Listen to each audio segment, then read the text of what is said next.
이 시간도 예배 자리에 나온 저와 여러분들에게 하나님의 크신 은혜와 복이 임할 줄로 믿습니다. 교회는 어떻게 시작되는가?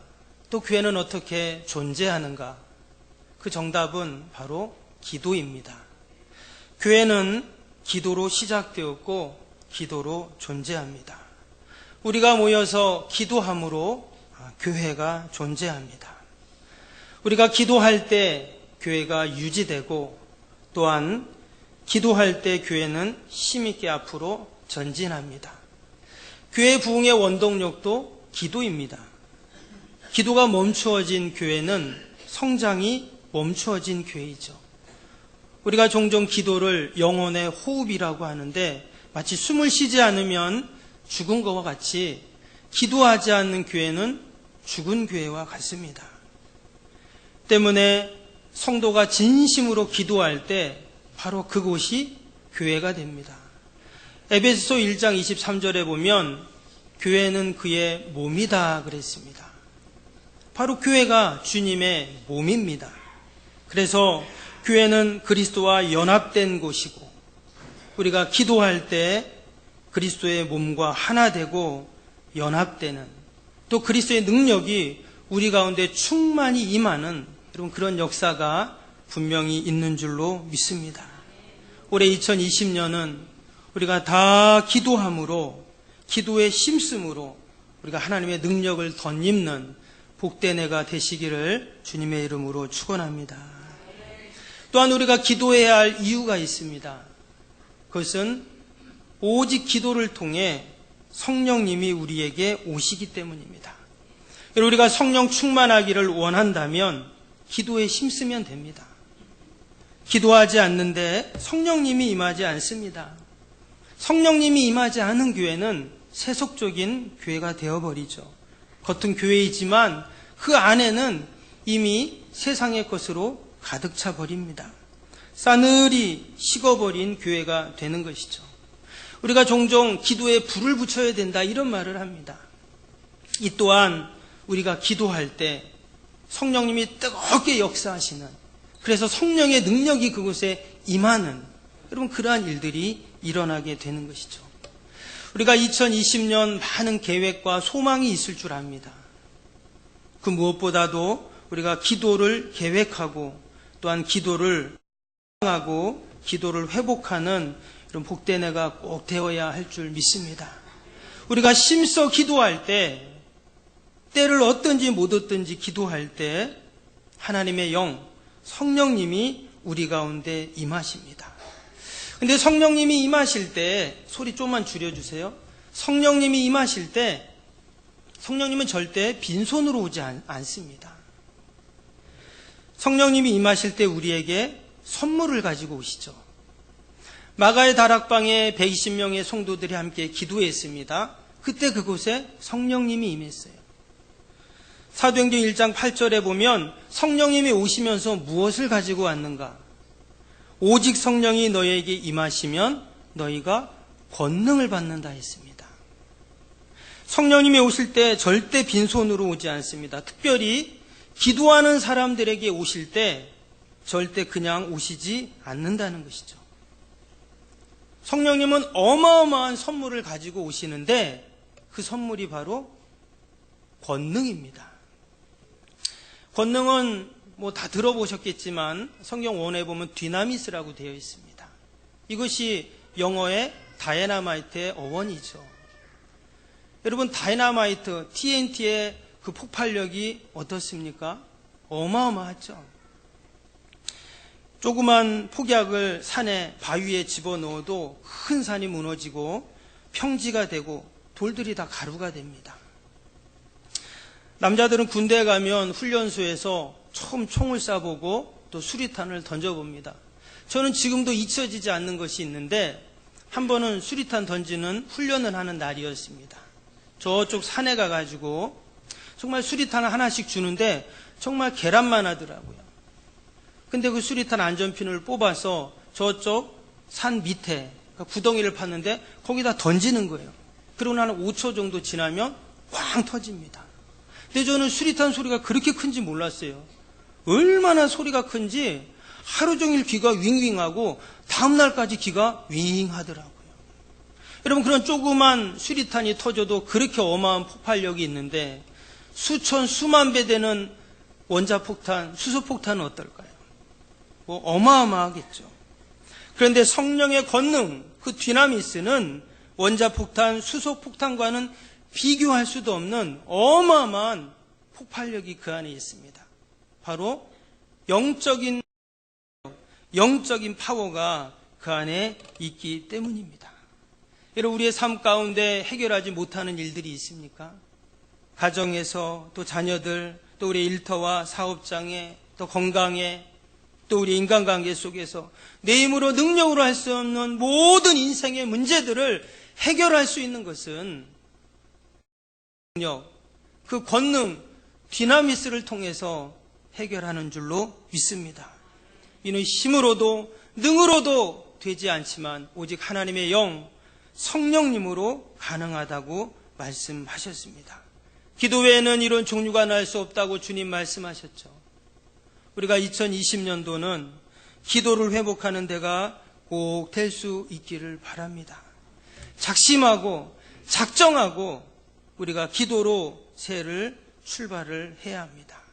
성령님은 우리가 기도하지도 않았는데, 초청하지도 않았는데, 갈급한 마음도 없는데 우리에게 오시지 않습니다.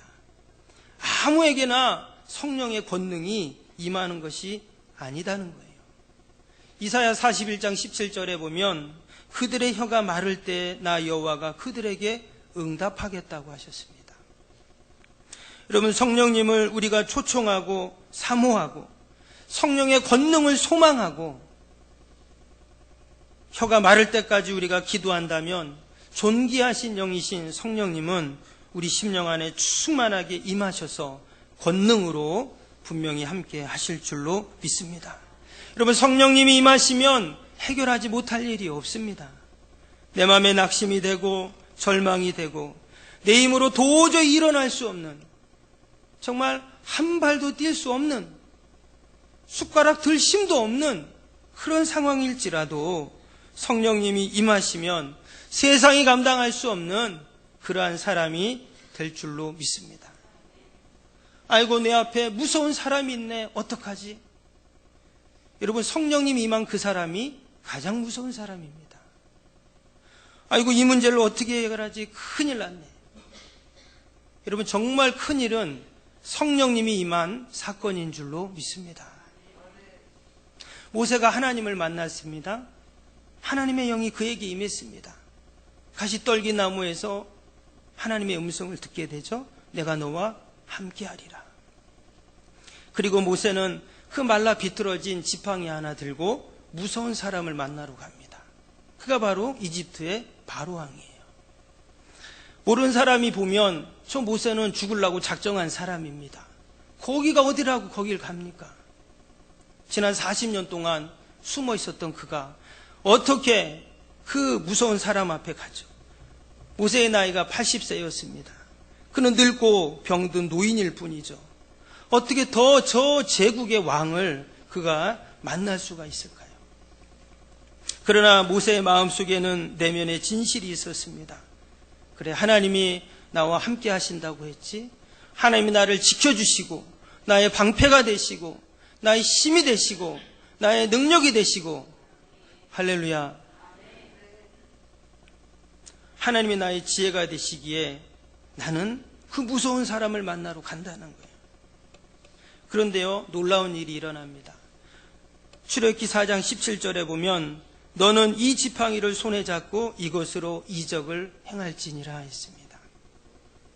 그리고 20절에는 모세가 그의 아내와 아들들을 나귀에 태우고 애굽으로 돌아가는데 모세가 하나님의 지팡이를 손에 잡았더라. 원래 그가 집은 지팡이는 뭐였습니까? 마른 막대기 지팡이였어요.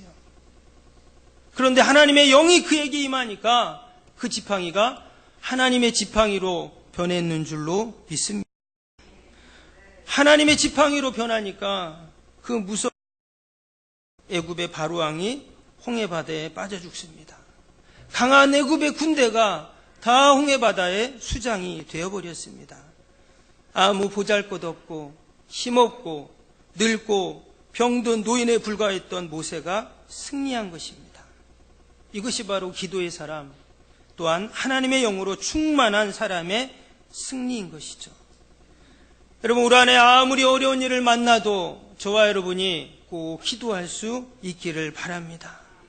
늘 기도하고 범사에 기도하고 내가 기도로 승부하겠다, 기도로 내가 해결하겠다, 그 믿음으로 나아가면 하나님이 반드시 모세에게 주신 그 승리를 저와 여러분들에게도 주실 줄로 믿습니다. 오늘 본문은 교회가 이 땅에 어떻게 탄생했는가를 보여줍니다. 교회가 어떻게 시작되었고 또 무엇으로 교회가 탄생되는가. 서두에도 말씀드린 것처럼 교회는 기도로 시작이 됩니다. 오늘 12절 말씀 다시 보시면 제자들이 감람원이라는 산으로부터 예루살렘에 돌아오니 이 산은 예루살렘에서 가까워 안식일에 가기 알맞은 길이라. 예수님이 부활 승천하신 이후에 감람원에서 제자들이 예루살렘으로 돌아옵니다. 당시 그때가 안식일이었기 때문에 안식일은 하루길 이상은 그들이 갈 수 없었어요. 그래서 예루살렘까지 왔습니다. 그리고 그들이 간 곳이 어디냐면 바로 예루살렘 외곽에 있는 마가의 다락방이었죠. 오늘 13절 14절에 보면 그 마가의 다락방에 누가 있었는지를 기록합니다. 예수님의 제자들이 있었고 많은 여인들이 있었고 또 그 중에 예수님의 육신의 어머니 마리아가 거기에 있었습니다. 그리고 15절에 보면 그곳에 모인 무리의 수가 120명이었다 이렇게 나오죠. 고대 사회 취락 구조를 보면은요, 지금 현대인의 집들과 사뭇 다릅니다. 그래서 다락방에 어떻게 120명이 들어가지? 어마어마하게 큰 다락방인가 보다 이렇게 생각할 수 있습니다. 그러나 이 말은 그 말이 아니라 그 비좁은 공간에 120명이 들어가서 꽉 끼어 앉은 것입니다. 얼마나 답답했겠어요? 모든 불편을 무릅쓰고 문을 닫아 걸고는 그들이 무엇을 했습니까? 14절 후반절에 보면 그들이 오로지 기도에 힘쓰더라 이렇게 되어 있어요. 원어 성경을 보면 마음이 일치되어 계속해서 기도하고 또 기도했더라 이렇게 나옵니다. 이것이 바로 교회의 시작이고 교회가 탄생할 수 있었던 이유입니다. 다르게 교회가 탄생하지 않습니다. 기도할 때 교회가 시작이 됩니다. 기도를 멈출 때 교회는 세속화되는 것입니다. 성도가 기도할 때 살아나는 것이고 기도를 멈출 때 이미 세상과 가까워지는 것이죠. 교회는 수천 수만 명이 모이는 교회가 되어도 기도가 끊어지면 성령님이 임하지 않고 겉은 교회이지만 속은 세상인 것입니다. 주님의 몸된 교회, 주님이 오실 때까지 우리 내면에 절절히 흐르는 그 기도가 있어서 하나님의 나라가 임하고 성령 충만하고 또한 성령의 능력, 성령의 디나미스가 나타나는 우리 석병교회가 되어야 할 줄로 믿습니다. 예수님이 감람원에서 대제사장들과 또한 로마의 군대에 의해서 체포되었습니다. 한밤중에 예수님은 무려 5번이나 재판을 받습니다.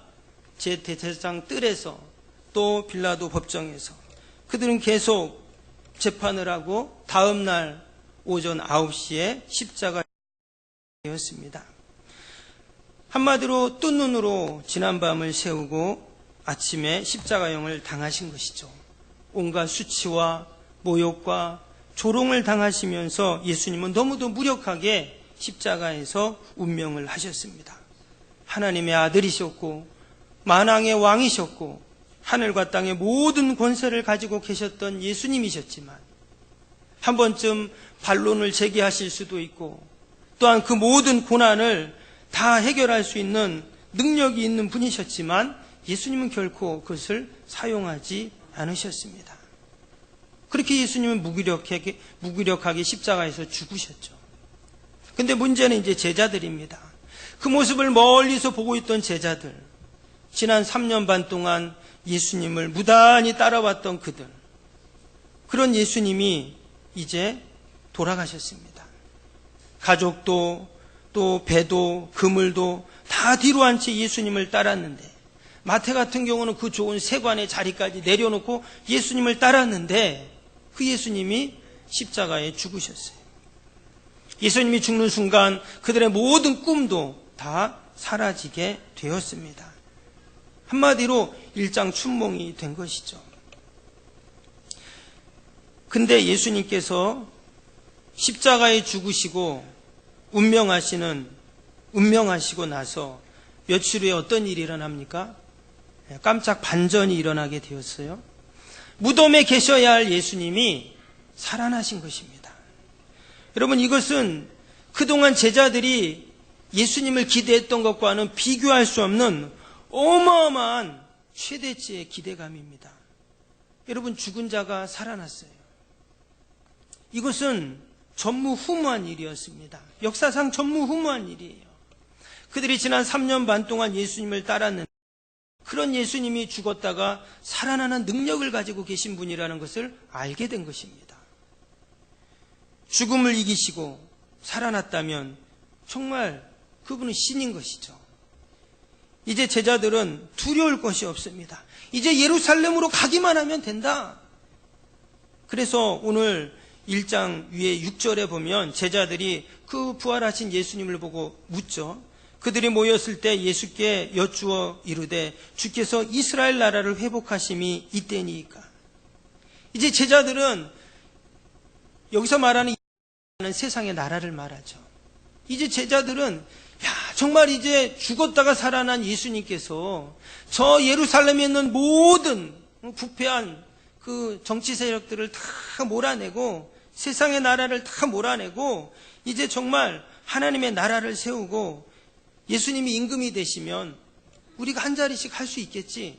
그런 부푼 기대를 갖고 예수님께 이렇게 물어본 것입니다.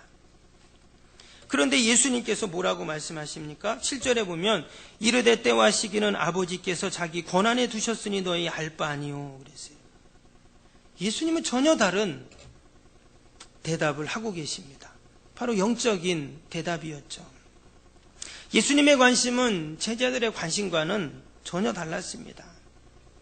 그 얘기를 하시고 예수님이 이제 하늘로 승천을 하신 거예요. 그들이 보는 가운데 하늘로 올라가셨습니다. 구름이 빽빽하게 차서 이제 아무도 예수님이 보이지 않죠.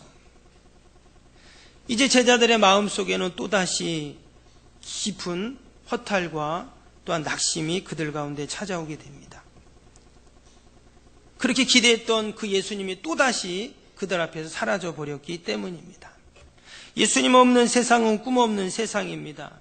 부활의 주님을 만나긴 했지만 다시금 사라진 그 예수님을 그들은 생각하면서 그 절망과 그 허망함 가운데 그들은 예루살렘으로 마가의 다락방으로 온 것입니다. 그래서 마가의 다락방에서 그들의 기도할 때 그 기도의 자리는 결코 신나는 기도의 자리가 아니었습니다. 지치고 낙심하고 절망하고 그들은 마가의 다락방에서 기도했던 것입니다. 그런데 예수님께서 이전에 요한복음 14장 16절에 이렇게 말씀하셨죠. 내가 아버지께 구하겠으니 그가 또 다른 보혜사를 너에게 주사 영원토록 너희와 함께 있게 하시리니. 예수님께서 내가 하늘로 올라가겠지만 내가 반드시 보혜사를 너에게 보내줘서 너희와 함께 하겠다. 보혜사는 돕는 자라는 뜻입니다. 그래서 예수님께서는 돕는 자를 너희에게 보내주겠다는 거예요. 그래서 어떤 문제든지 그 문제를 도와주는 자, 지쳐있는 자에게 힘을 주고 용기를 주는 자, 넘어져서 주저앉는 자를 일으켜주는 자, 절망하고 있는 자에게 소망을 주는 자, 바로 그 보혜사 성령님을 너에게 보내주겠다 말씀하셨어요. 제자들은 그 주님의 말씀을 희미하게 기억하면서 그 마가의 다락방에서 기도했던 것입니다. 그럴 때 성령님께서 그들에게 임하신 것이죠. 오늘 14절 후반절에 뭐라고 말합니까? 그들이 더불어 마음을 같이하여 오로지 기도에 힘쓰더라 했어요. 온 성도들이 마음을 모아서 그 주님의 보혜사 성령을 보내주신다는 말씀을 붙잡고 그러지 그들이 오직 기도했던 것입니다. 그렇게 기도가 하루가 지납니다. 이틀이 지나고 3일이 지나고 사흘이 지나고 오로지 그들이 기도했다는 거예요. 여러분, 우리 오로지 기도하는 올 한 해 될 수 있기를 바랍니다. 하나님이 때가 되면 반드시 성령님을 보내주시고 성령의 권능으로 우리를 덧입혀 주셔서 우리의 모든 인생의 문제들이 해결되는 놀라운 은혜와 복이 기도할 때 있을 줄로 믿습니다. 여러분, 이렇게 기도가 시작되니까 교회가 시작이 된 것입니다. 초대교회뿐만 아니라 이 땅의 모든 교회가 다 그렇습니다. 여러분, 우리 석병교회도 지난 59년 전에 몇몇 기도하는 성도들에 의해서 이곳 석병 땅에 세워지게 되었습니다.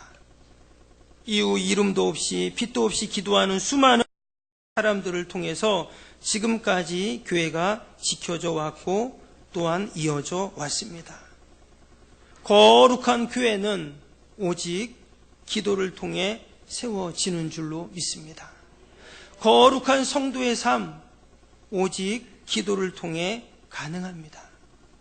올 한 해 저와 여러분이 늘 기도하고 오직 기도함으로 거룩한 교회를 세워가고 거룩한 성도의 삶을 사는 우리 모두가 되시기를 주님의 이름으로 축원합니다.